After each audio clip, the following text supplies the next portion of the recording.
பார்த்தே பொன்கிரிடம் சூட்டி நானும் புகழ்ந்திடுவே கிரீடம் சூட்டப்பட்ட தலையை பார்த்து பொன்கிரிடம் சூட்டி நானும் புகழ்ந்திடுவே வாரினால் அடித்த புதுமை பார்த்து வாரினால் அடித்த புதுமை பார்த்து ஒவ்வொரு காயங்களாய் முத்தம் செய்தே ஒவ்வொரு காயங்களாய் முத்தம் செய்தே இந்த இயேசு ராஜாவை நான் பார்த்தால் போதும்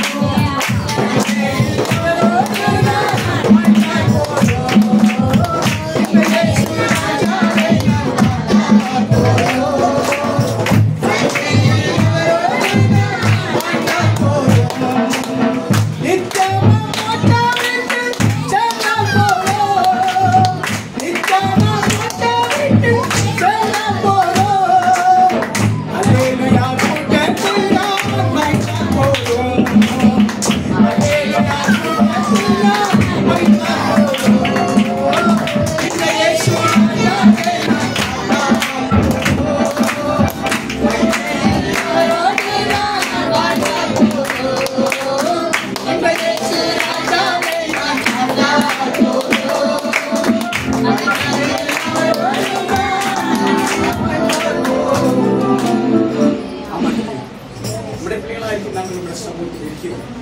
உங்களை நாங்கள் பார்க்க வேண்டும்.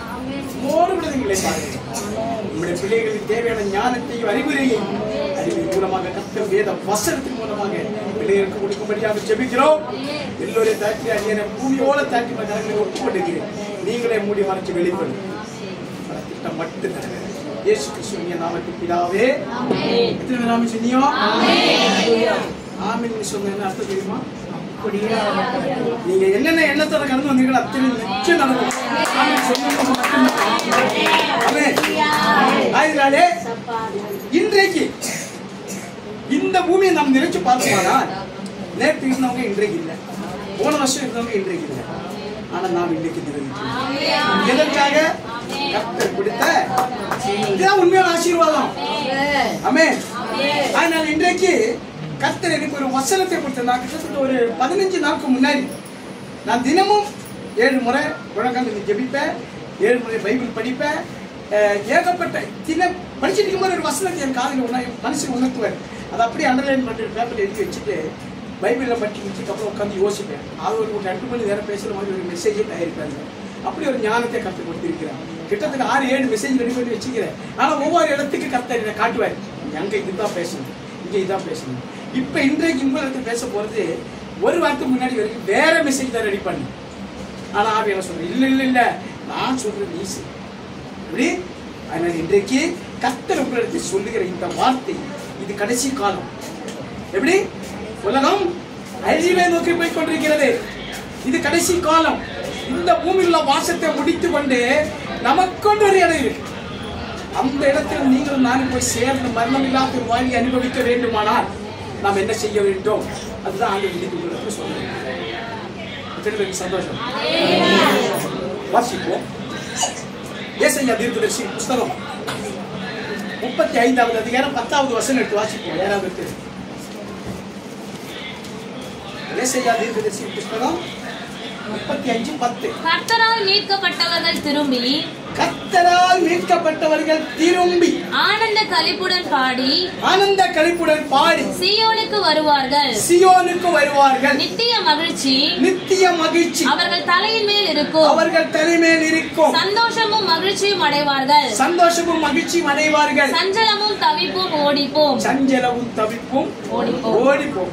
பிரியமானவர்களே, ஆண்டவராகிய இயேசு கிறிஸ்து இந்த பூமியில் பிறப்பதற்கு 701 வருஷங்களுக்கு முன்னே ஏசாயா தீர்க்கதரிசியால் உரைக்கப்பட்ட இந்த வசனம் இன்றைக்கு உயிருள்ள வசனமாக இருக்கிறது. கரங்களை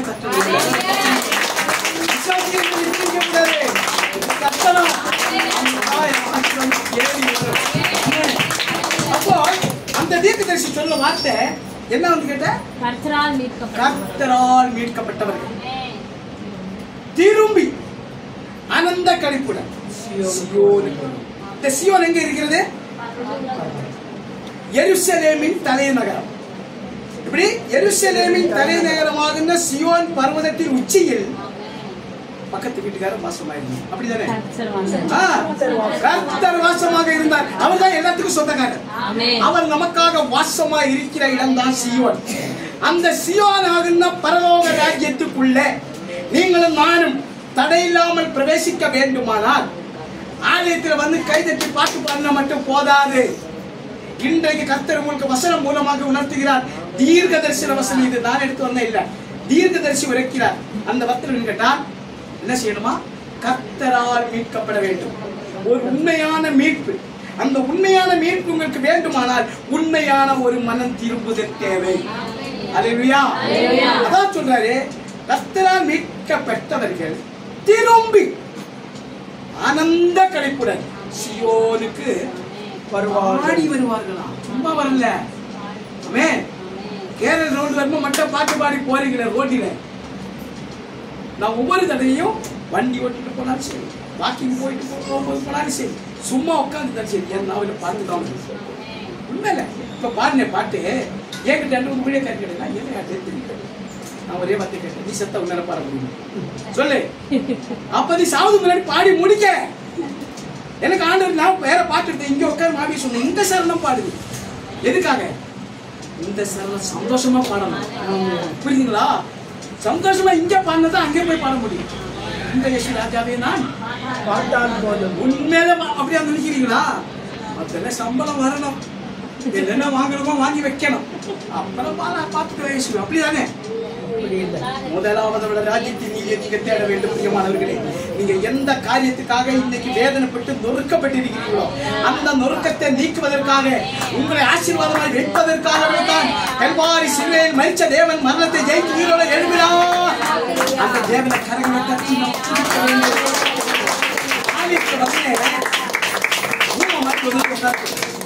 தெரியுமா? ஐயா சொன்னது பாத்தீங்களா? என்ன ஆத்துமாவே எதுக்காக கர்த்தரை ஸ்தோத்திரிக்கணும்? இந்த ஆத்துமா அவர் கொடுத்தது. ஆதி மனுஷனை சிருஷ்டிக்கும் போது அவனுடைய நாஸ்தியில அவருடைய ஜீவ சுவாசத்தை ஊதினாரா. அப்ப இந்த ஆத்துமாவுக்கு யார் சொந்தக்காரர்? அதனால அவரை ஸ்தோத்திரிக்கணும் இந்த நேரமும். அதுதான் அதுக்கு அர்த்தமே. அப்ப நான் உயிரோடு இருக்கிற நாள் எல்லாம் அவருடைய நாமத்தை தான் மகிமைப்படுத்தணும். எப்படி? இப்போ ஒரு நமக்கு அர்ஜென்டா ஒரு 10 ரூபாய் தேவை. அப்பா இல்ல அம்மா எனக்கு 10 ரூபாய் வேணும். யாரு கேட்ப? பெத்த தாய் தகப்பனை நீங்க கேட்கணும். அந்த பெத்த தாய் தகப்பனை உன்னைய உருவாக்கின தேவனத்தை நீ கேட்கிறாயா? நான் இப்பவும் சொல்றேன், என்னோட சின்ன வயசுக்கு சரி இந்த நிமிஷம் வரைக்கும் எங்க அப்பா ஒரு நாள் போய் கேட்ட கிடையாது. உடனே பண்ணிடுவேன், அப்பா நீங்க தான் எனக்கு அப்பா எனக்கு வேணும். 10 ரூபாய் கட்ட 100 ரூபாய் இன்னைக்கு வரைக்கும், இந்த நிமிஷம் இன்னைக்கு வரைக்கும் சரி எனக்கு அப்படியே நான் நடத்துறேன். ஏன்னு கேட்டா கர்த்தர் மேல் உண்மையாக விசுவாசம் இந்த பூமியில் உள்ள வாசத்தை அவர் ஆசீர்வாதமாய் மாற்றி தருவார். அவருடைய ராஜ்யத்தில் அவரோடு கூட மரணம் இல்லாத ஒரு வாழ்க்கை இந்த ஆத்மா அனுபவிக்க வேண்டுமானால் நீ உண்மையான மனம் திருப்பதிலை பெற்றுக் கொண்டு கர்த்தரால் மீட்கப்பட வேண்டும். பிரியமானவர்களே, ஆமென். இதை விசுவாசிக்கிறீங்களா? இந்த வசனம் உங்களுக்கு எல்லாருக்கும் கர்த்தர் கொடுக்கிற தீர்க்க தரிசன வார்த்தை என்னன்னு கேட்டா, நீ ஒரு உண்மையான மனம் திரும்புதல் உனக்கு தேவை. எப்படி எப்படி உண்மையான மனம் திரும்புதல்? ஆத்தில் ஒரு கால் சேர்த்தில் ஒரு கால் ஒன்னாலும் வைக்க கூடாது. ஒரே இடத்துல தான் வைக்கணும். எப்படி? ஆனா வைக்கிற கால் ஆத்தில் தான் வைக்கணும். அப்பதான் மூடி ஏற்றுக்க முடியும். எப்படி எப்படி? அதுதான் உண்மையான ஞான ஸ்நானம். அப்ப நீ ஒரு கர்த்தருடைய பிள்ளையை நீ அங்கீகரிக்க வேண்டுமானால் முதலாவது வெள்ளத்தினாலே நீ, அதாவது ஆவி ஜலத்தினாலே நீ கழுவப்பட வேண்டும். அப்படிதானே? ஆனா இன்றைக்கு கர்த்தர் உங்களுக்கு வாக்கு கொடுக்கிறார், ஜலத்தினால மட்டும் கழுவப்பட்டால் போதாது. நீ உண்மையான மீட்புதலை பெற்றுக் கொள்ள வேண்டுமானால் தேவன சமூகத்திலே காத்திருந்து செய்ய வேண்டிய ஒரு 4 காரியங்களை நான் உங்களிடத்தில் சொல்லி எனக்கு நேரத்தை கரெக்டாக தான் முடிக்கணும். சீக்கிரமா எனக்கு எக்ஸ்ட்ரா டைம் கொடுத்தாலும் சரி அதுவும் சேர்த்து முடிக்கணும். சந்தோஷம் சந்தோஷமா இருக்கிறீங்களா இல்லையா? பரலோக வாசல் இறந்தா மட்டும் போதாது, அவர் அமர்ந்திருக்கிற சிங்காசன அசையணும். அப்படிப்பட்ட அஜய்யா சொன்னோம்.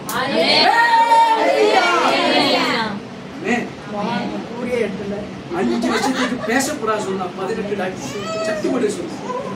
வந்த 3வது மாசமே நித்திய ஜீவில பேசணும். அந்த ஆரம்பிச்சதா இந்த நிமிஷம் வரைக்கும் 3 மாசம் கூட போன நித்திய ஜீவி. 2வது அவங்கள கூப்பிட்டாங்க. எப்படி இப்ப 2 இடத்துல கூப்பிட்டு இருக்கிறாங்க. நான் இப்ப எங்கேயும் வர மாதிரி இல்லை, கர்த்தர் கொடுத்த வீட்டுக்கு நான் செய்யப்படுறேன். அதனால பிரியமானவர்களே, இப்போ ஒன்று சொல்கிறேன், உண்மையான மீட்புதலை நீ பெற்றுக் கொள்ள வேண்டுமானால் மனம் திரும்பி தேவனிடத்தில் வர வேண்டும். உண்மையான மனம் திரும்புதல் உன்னிடத்தில் இருந்தால் தான் உண்மையான மீட்புதலை பெற்றுக் கொள்ள முடியும். அந்த உண்மையான மீட்புதலை நீங்க பெற்றுக் கொண்டா தான் பரலோக ராஜ்யத்துக்குள்ள பிரவேசிக்க முடியும். அந்த பரலோக ராஜ்யமாக இருந்த சியோனுக்குள்ள ஆனந்த கழிப்புடன் நீங்கள் பாடி அது உள்ள போய் சேர வேண்டுமானால் இன்றைக்கு கர்த்தர் கொடுக்கிற 4 காரியங்களை நீங்க பின்பற்ற வேண்டும். முதலாவது என்ன தெரியுமா? முதலாவது என்ன சொல்லணும்? செய்யணும், வயிறுக்குள்ள சாப்பிட்டு நல்லா தூங்கணும். அப்படிதானே? சங்கீதங்களின் புஸ்தகம் 34வது அதிகாரம் முதல் வசனம் வாசிப்போம். கர்த்தரை நான் எக்காலத்திலும் ஸ்தோத்தரிப்பேன், அவர் துதி எப்பொழுதும் என் வாயில் இருக்கும். கர்த்தரை நான் எக்காலத்திலும் ஸ்தோத்தரிப்பேன். எப்படி? அவர் ஸ்துதி எப்பொழுது என் வாயில் இருக்கும், அடுத்தவங்க வாயில் இல்ல. ஏன்னா நான் எக்காலத்திலும் அவரை ஸ்தோத்தரிக்கிறேன் இல்ல. எப்படி எக்காலத்திலும்? கர்த்தரை நான் காலையிலும் மாலையிலும் ஸ்தோத்தரிக்கிறேன், மத்தியானம் ஸ்தோத்தரிக்கிறேன் சொல்றேன். தாவீது ராஜா, தாவீது 11வது வயதிலே பரிசுத்த ஆவியார் அபிஷேகம் பண்ணப்பட்டவர். எப்படி? ஒன்றத்துக்கு உதவாதுன்னு சொல்லி ஆடுகளை மேய்ப்பதற்காக அவங்கள தகப்பனாக இருக்கிற ஈசாய் வனாந்தரத்துக்கு அமுச்சு வச்சார். ஆனா அந்த தள்ளப்பட்ட பாத்திரத்தை மூளைக்கு தடுக்கலாக கர்த்தர் எடுத்து பயன்படுத்தினார். அவன் வீட்டுக்கு மட்டும் இஸ்ரவேல் தேசத்துக்கே 40 வருஷம் ராஜாவாக தேவன் அபிஷேகம் பண்ணி விட்டார். 11வது வயசிலே சாமுவேல் தீர்க்கதரிசி தைல கொம்பினாலே அவரை அபிஷேகம் பண்ணார். அன்று முதல் கொண்டு பரிசுத்த ஆவியானவர் அவரோடு கூட இருந்தபடினால் தாவீது நாளுக்கு நாள் விருத்தி அடைந்தார். சேனை கொண்ட கர்த்தர் அவனோடு கூட இருந்தார். வசனம் சொல்ல என்ன கேட்க கூடாது. 1 நாளாகமம் 11:9. நான் எங்க அம்மா வயிற்றுல இருந்து போது படிச்சுட்டு வரேன். இங்க வந்த பிறகுதான் அதனால இந்த வசனத்தை எந்த அளவுக்கு நம்ம நாவால அறிக்கிறோம் அந்த அளவுக்கு பிசாசு ஓடி விடுவான்.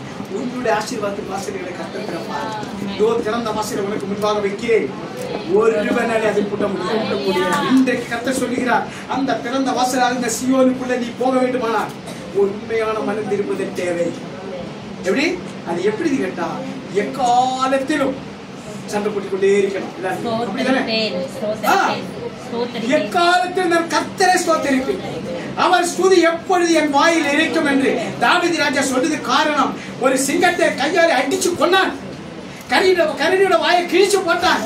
இஸ்ரவேலியர்களுக்கு விரோதமாக எழுந்தின ராட்சசனே அவனுடைய பட்டயத்தினாலே அவனை வெட்டி போட்டான். ஆனா ஒரே ஒரு சின்ன பிள்ளான் கல்லினான். எப்படி? அந்த பிள்ளான் கல்லுதான் உங்களுக்கு எனக்கு தேவன் கொடுத்திருக்கிற விசுவாசமா. அந்த விசுவாசத்தோட நீங்க எந்த ஒரு காரியம் அறிவிக்கிட்டாலும் அது நிச்சயம் ஒரு நிறைவேற்றலாம் இருக்கிறார். ஆனா விசுவாசத்தோட செய்யணும். லூக்கா 1:37 என்ன சொல்கிறது? மனுஷனால் கூடாது தேவனாலே கூடாத காரியம் ஒன்றும் இல்லை. லூக்கா 1:37. அப்ப நான் ஒரு ஜெபத்துக்காக முழங்க படிக்கிறேன். முதலாவது இதுதான் அறிக்கையிடணும், என் தேவனால கூடாத காரியம் ஒன்றுமில்லை என்று நீங்க ஜெபிச்சு பாரு. ஆமே சொல்லி முடிக்கிறதுக்குள்ள ஒரு அடையாளத்தை கர்த்தர் காட்டுவார். நான் ஒவ்வொரு நாளும் அனுபவிச்சு கொண்டிருக்கிற பிரேமானவர்களே, இன்றைக்கு உங்களுக்கு முன்னாடி ஜீவனோட இருக்கிறதே ஒரு பெரிய சாட்சி. உங்களுக்கு எல்லாருக்கும் தெரியும். இங்க சாட்சி சொன்ன 3 பேரோ 4 பேரோ அதுல ஒருத்தர் விளங்காத எப்பவுமே உங்களுக்கு சொல்றேன், சாட்சி சொல்ல விருப்பம் எழுந்து நின்று சொல்லுகிறேன். அப்பதான் உனக்கு முழு ஆசீர்வாதம். அரைகுறையா இருந்தாக்கா அரைகுறை ஆசீர்வாதம் தான் வரும். எப்படி? 10,000 ரூபாய் சம்பளம் வாங்குற இடத்துல 5,000 மாறிடும். ஆனா நீ முழங்கால நிக்காம எழுந்து நின்று கர்த்தர் நாமத்தை உயர்த்தும் பரலோக ராஜ்யத்தில் சிங்காசனத்தின் மேல் வீட்டுக்கு தேவன் ஓ அதிகாரி இடத்துல கட்டளை கொடுப்பார். 10,000 20,000 விசுவாசிக்கிறீங்களா? எத்தனை தடவை நான் வருவதில்லை, அதான் சொல்றேன். எதுக்கு சாட்சி சொல்றேன்? கடமைக்கு இல்ல, கர்த்தருக்கு நன்றி செலுத்துவது. எழுதுனா அம்மா பாரு முடியலன்னா கூட சரி, அதுதான் உண்மையான சாட்சி. நாம எல்லாரும் உயிரோட இருக்கிறது பெரிய சாட்சி. இன்னமும் நம்ம எல்லாம் உயிரோட இருக்க பெரிய சாட்சி. நிறைய பேர் சொல்லுவாங்க, நான் இயேசுன்னு சொல்ல மாட்டேன். ஓகே, உன் காலம் முடிஞ்சு அப்படின்னு. எப்படி இயேசுன்னு சொல்லாத உன்னால இருக்க முடியும்? உலகத்துல ஒரு ஜீவனால இருக்க முடியாது. எப்படி கேட்டேன்? இருந்துடா மூச்சு நிக்குமா? நீ உலகத்துல அத்தனை ஜனங்களும் தேவனை மகிமைப்படுத்தி தாவணும். இயேசு இயேசு நீங்களும் நான் முடிகிற இந்த மூச்சு நின்னா பீனம். அப்ப நீ எங்க போவ? நன்மை செய்தவன் என்ன பரலோகம், சீயோன். நன்மை இல்லாதவங்க நரகம். அதனால இன்றைக்கு கர்த்தர் சொல்லுகிறார், ஒரு ஆத்துமா ஒரு நரகத்துக்கு போகாதபடி என்னோட ராஜ்யத்தில் வந்து சியோனாகும் தான் என்னோட ராஜ்யத்தில் வந்து சேர வேண்டுமானால் நீங்க செய்ய வேண்டிய முதல் காரியம் எக்காலத்தில் கர்த்தரை ஸ்தோத்திரிக்க வேண்டும். ஆமென். பணம் வரும்போது மட்டும் இல்ல, பதவி வரும்போது மட்டும் இல்ல, உடம்பில் ஆரோக்கியம் இருக்கும் போது மட்டும் இல்ல, எந்த நேரத்தில் எக்காலத்தில் கர்த்தரை ஸ்தோத்திரிக்க வேண்டும். அவர் ஸ்துதி எப்பொழுது என் பாக்கெட்ல வச்சிருப்பா. அப்படிதானே? அருமை வாய் தர மாட்டேங்கிறான். அவர் ஸ்துதி எப்பொழுது என் நாவில் இருக்கும். இதுதான் நீ உன்னை நாவாலே கர்த்தரை ஸ்துதிக்கிற ஸ்துதியினாலே உனக்கு வருகிற எல்லா போராட்டங்களை நீக்க அவர் துதியோட எழுதுவாங்க. நீ அவரை சுதிக்க சுதிக்க சுதிக்க சாத்தான் ஓடிடுவான். துதி எடுத்தா முறுமுறுத்தா இதேதான் இதேதான் வீட்டுல சரி வெளியில சரி யாருக்கு கோபப்படக்கூடாது. நீ கோபப்பட்டாக்கா முறுமுறுத்தன்னு அர்த்தம். இது நீ எக்காலத்தில் கர்த்தரை ஸ்தோத்திரிக்க பிள்ளையாக இருந்தால் உன் வீடு வந்து குட்டி பரலோகமாக இருக்கும். ஆமென். அதனால இன்றைக்கு கர்த்தர் சொல்லுகிறார், இவ்வளவு நாள் என்ன எப்படி எப்படி நம்ம வாழ்ந்தோம், ஆனா இன்னைக்கு கூடி சீக்கிரத்தில் நம்ம என்ன சியோனுக்கு போறோம்.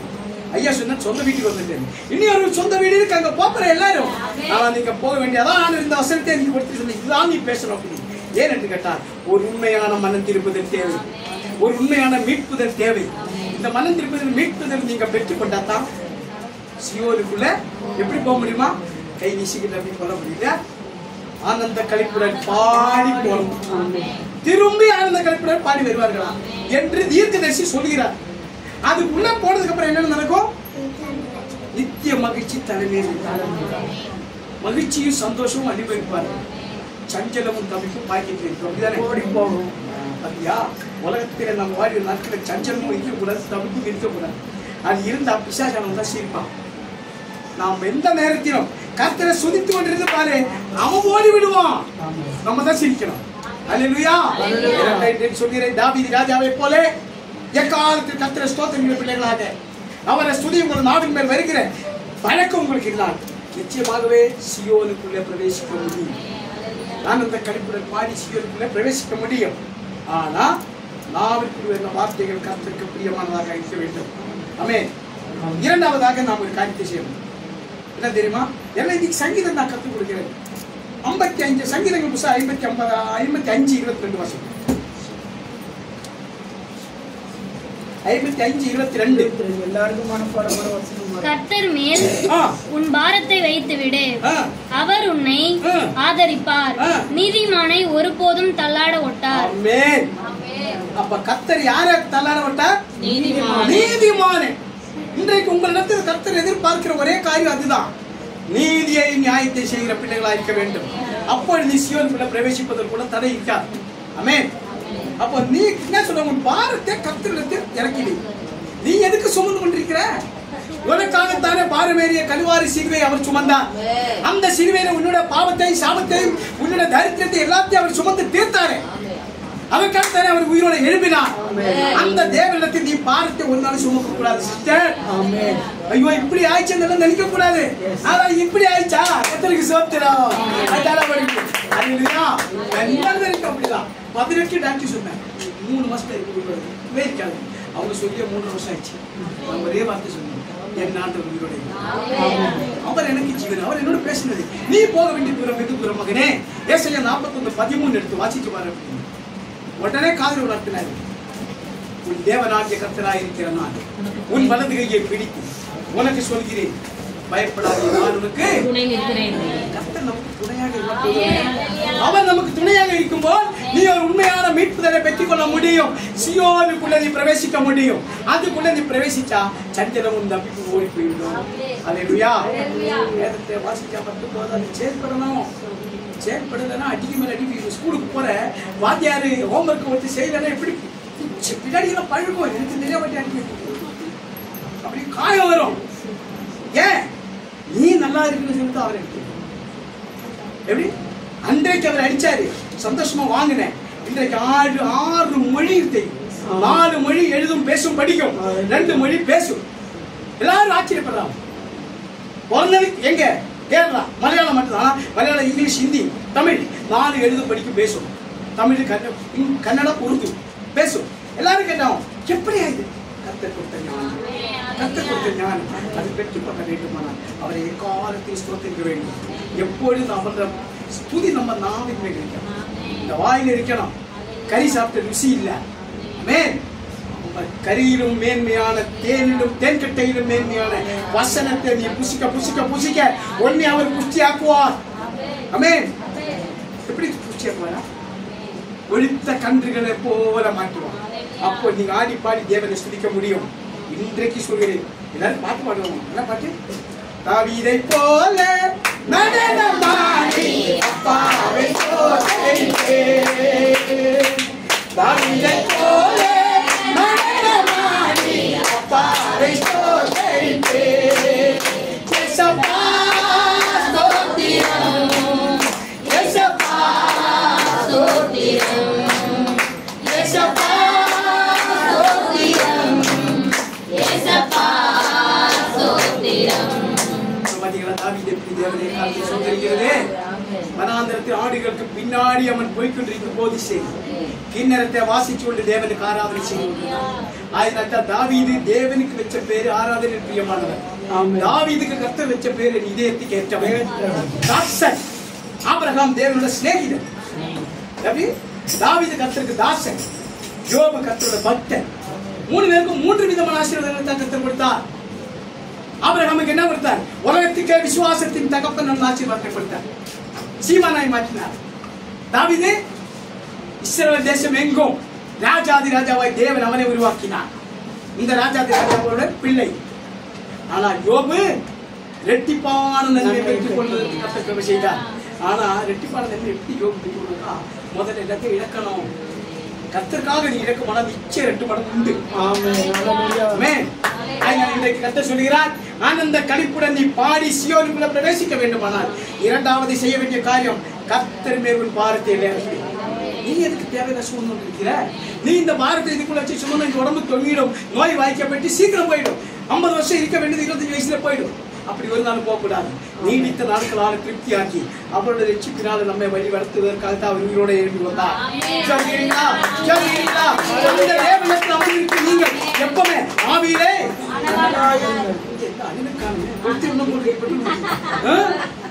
ஆவியிலே அனலாக இருந்தால்தான் பரிசுத்த ஆவியானவர் கிரியை செய்வார். பரிசுத்த ஆவியானவர் கிரியை செய்தால் நடக்காத காரியமும் கண் எதிரில் நடக்கும், காட்டுவார்.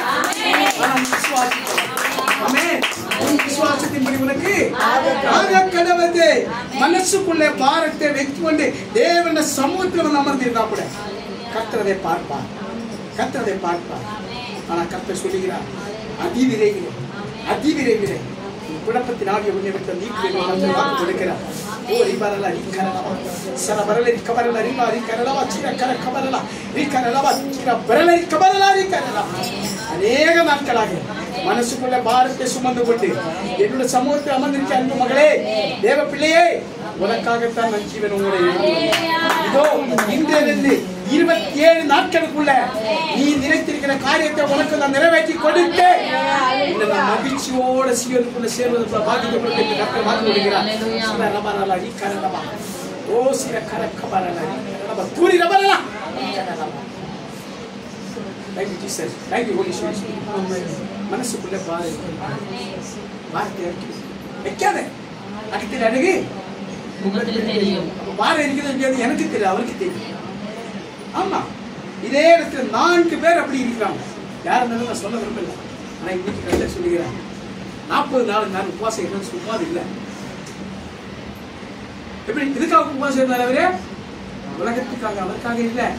அப்போ அவர் செய்த உபவாசம் எதுக்குன்னு கேட்டா, பிசாசினால் அவர் சோதிக்கப்படணும், நாம் சோதிக்கப்படக்கூடாது. அப்படி நாம் சோதிக்கப்படாம ஆனந்த கிளிப்புடன் பாடி சியோனுக்குள்ள பிரவேசிக்க வேண்டுமானால் உண்மையான மனம் திரும்புதல் தேவை. 2வது கர்த்தரால் மீட்கப்பட வேண்டும். ஆமென். பணத்தினாலேயோ பட்டத்தினாலேயோ படிப்பினாலேயோ பதவினாலேயோ அந்தஸ்தினாலேயோ ஆஸ்தினாலேயோ அழகினாலேயோ பலத்தினாலேயோ பராக்கிரமத்தினாலே அல்ல, கர்த்தருடைய ஆவியினாலே. தேவன் ஆலயத்தை கடந்து வரும்போது டைம் பார்க்கக்கூடாது. எப்படி ரொம்ப சீக்கிரம் போயிடணும். போகும்போது டைம் பார்க்கக்கூடாது. டைம் நீ பார்த்து போனா அவர் தான் உங்களுக்கு ஆசீர்வாதம் அந்த டைம் தான் கொடுத்துருவாரு. எப்படி வீட்டு வாசல் வரைக்கும் வரும், ஆனா வீட்டுக்குள்ள வராது. அவருக்கு டைம் சரியா போச்சு. எந்த நேரமும் எக்காலத்தில் அவரை ஸ்தோத்தரிக்கிற பிள்ளையாக இருந்தார். நாவாலே உன்னை சாட்சி சொல்ல எந்த காரியத்தோட தேங்கி தவித்துக் கொண்டு இருக்கிறது அந்த காரியத்தை நிச்சயம் என் ஆண்டவரால் நம்பிக்கை நம்பிக்கை நம்பிக்கை. 125 சங்கீதம் 1ஆம் வசனம் என்ன சொல்லப்படுகிறது? 125:1 கர்த்தரே இல்ல, அது 55:22 கர்த்தரை நம்புகிறவர்கள் என்றென்றைக்கும் அசையாமல் நிலைத்திருக்கும் சீயோன் பர்வதம். அந்த சீயோனுக்குள்ள தான் நீங்கள் நடக்கணும். அப்ப அந்த சீயோன் பர்வதம் என்றென்றைக்கு நிலைத்து நிற்கிறவிடம். அந்த நிலைத்து நிற்கிற இடத்துக்குள்ள நீங்கள் நான் போக வேண்டுமானால் இந்த மண்ணான மாயையோட இந்த உலகத்தை மறக்கணும். உலகத்தை ஒன்று நேசிக்கிறார். இந்த மாய், இந்த மாயை நேசிக்கிறீர்கள் ஒரு நாளும் தேவனோடு கூட இணைய முடியாது. அதனாலே இன்றைக்கு கர்த்தர் ஒரு வார்த்தை உங்களுக்கு உணர்த்துகிறேன். வாரத்தை நிறைவேற்றுகிறேன். நீ ஏன் தேவையில்லை சுகம் கொண்டிருக்கிறேன்? உனக்கு என்ன பலன்? உடம்புதான் துணி போயிருக்கு. வாரத்தை என் மேலே வித்தி கொண்டு நான் உனக்காக சுமந்த கல்வாரி சிலுவை நிலைத்து பார். மகிழ்ச்சி தானா எல்லாம் வீட்டு போயிட்டாங்களா? இன்றைக்கு கர்த்தர் உங்களுக்கு ஒரு வாசல் ஒரு காரியத்தை உணர்த்தி சொல்கிறேன். உலகத்தை ஒரு நாள் நாம் நேசிக்கிறோம். இந்த உலகத்தை சிற்று நிலையில் நம்ம ஒப்பு கொடுக்க கூடாது. ஒப்பு கொடுத்தா ஒரு நாளும் சீயோனுக்குள்ள பிரவேசிக்க முடியும். நம்ம என்ன செய்யணும்? உலகத்தின் சிற்றின்பங்கள் நம் பிடியோடாதே, அழித்திடும் பாதையிலே கொண்டு போய் விடுவாயே. உலகத்தின் சிற்றின்பங்கள்